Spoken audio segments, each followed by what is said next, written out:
मित्रों, शादी के बाद होने वाली रस्म जिसे उत्तराखंड में द्वारबाटी या द्वारबट और कहीं कहीं तो दूड़कन कहते हैं।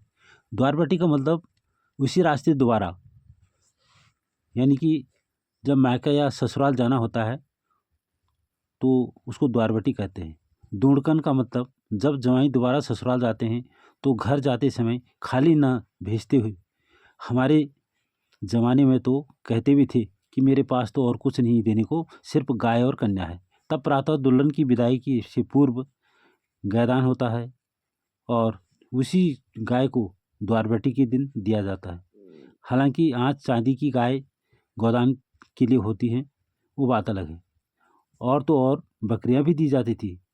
इसी को जायदाद यानी संपत्ति समझते थे और कुछ लोग तो इसे अस्त व्यस्त भी कहते हैं। इससे साथ साथ दूड़कन यानी 16 नाली का अनाज का भरा थैला, जिससे पहाड़ी में कुथाव बोलते हैं। कुथाव पहले बोलते थे, आज तो ये चीज़ें रही नहीं। और कोई इसे झींट बोलते हैं।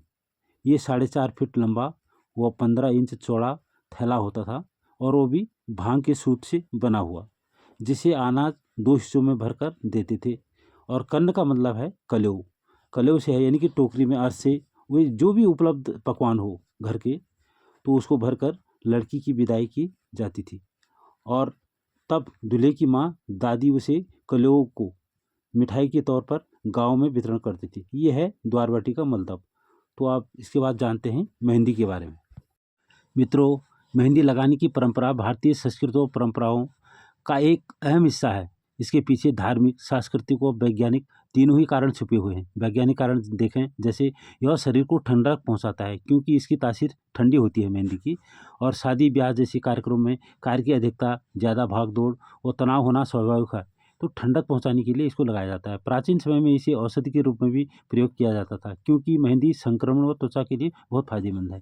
सांस्कृतिक और मांगलिक महत्व समझें तो हिंदू धर्म में मेहंदी को 16 श्रृंगार का एक हिस्सा माना जाता है और शुभ और सौभाग्य का प्रतीक माना जाता है। इसीलिए शादी, करवा चौथ और तीज जैसे मांगलिक कार्यों में मेहंदी लगाई जाती है। मांगलिक मान्यता है कि मेहंदी का रंग जितना गहरा होता है, पति पत्नी के बीच उतना ही गहरा प्रेम होता है। और जितनी गहरी मेहंदी रची जाती है, सास बहू का प्रेम भी उतना ही बढ़ता है। और खूबसूरती और सजावट की बात करें, पुराने समय में जब किसी के पास गहने कम होते थे तो यह मेहंदी प्राकृतिक आभूषण की तरह इस्तेमाल किया जाता था। और इसे डिजाइन और खुशबू व्यक्तिगत व्यक्तित्व को निखारता था और इसीलिए मेहंदी लगाई जाती है। तो मैं हूँ इस टाइम ग्राम जुनिया खेत में और हमारे बीच में साक्षी नेगी है यहाँ पे, जो कि 11वीं की छात्रा है। और ये मेहंदी मास्टर, अब पता नहीं इन्होंने कहाँ से सीखा, कैसे सीखा, कब से सीखा, ये इन्हीं से जानने की कोशिश करते हैं। तो हाँ साक्षी बहन, आपने ये कार्य कहाँ सीखा, कहाँ से ट्रेनिंग ली? ये कार्य हमने घर में सीखा। ऐसे देख देख के, दूसरों को देख देख के कैसे बनाते हैं, मतलब और कॉपियों में, मतलब उससे कभी पेंसिल से बनाते थे, कभी मेहंदी से डिज़ाइन बना के सीखे। इससे हम मतलब दो के हाथ पे, कभी मम्मी, चाची, ताई उनके हाथों पे लगा के सीखा। कितनी बोलना है मेरे बस की। तो अभी आप देख सकते हो कि बिना ट्रेनिंग के देख देख करके आजकल के बच्चों का इतना अच्छा माइंड है कि वो नकल में, वैसे तो हिंदुस्तान माहिर है, तो देख कर ही इन्होंने सीखा। और आज इनकी बहुत मांग है, शादी में डिमांड है। और हमारे इस एरिया में जहाँ भी शादियाँ होती हैं तो इनको बुलाया जाता है। और मैं उम्मीद करता हूँ कि भविष्य में भी इनको काम मिलेगा, इनकी कला को निखारा जाएगा। आगे जो है हमारे उत्तराखंड का नाम रोशन होगा।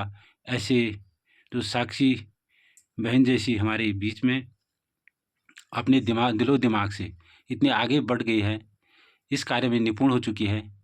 क्योंकि ये बहुत बड़ी बात है कि बिना ट्रेनिंग लिए हुए, बिना कोर्स किए हुए इतना सुंदर आर्ट जो ये मेहंदी रचा रही है और हाथों में लगा रही हैं, आप देख पा रहे होंगे यहाँ पर। ये देखिए कितना सुंदर, ये देखिए। और ये तैयारी हो रही है शादी के बाद दोबारा जब मायके और ससुराल जाते हैं उसको द्वारबाटी कहते हैं। और तीसरी बार जब जाते हैं तो ये मेहंदी रचाई जा रही है।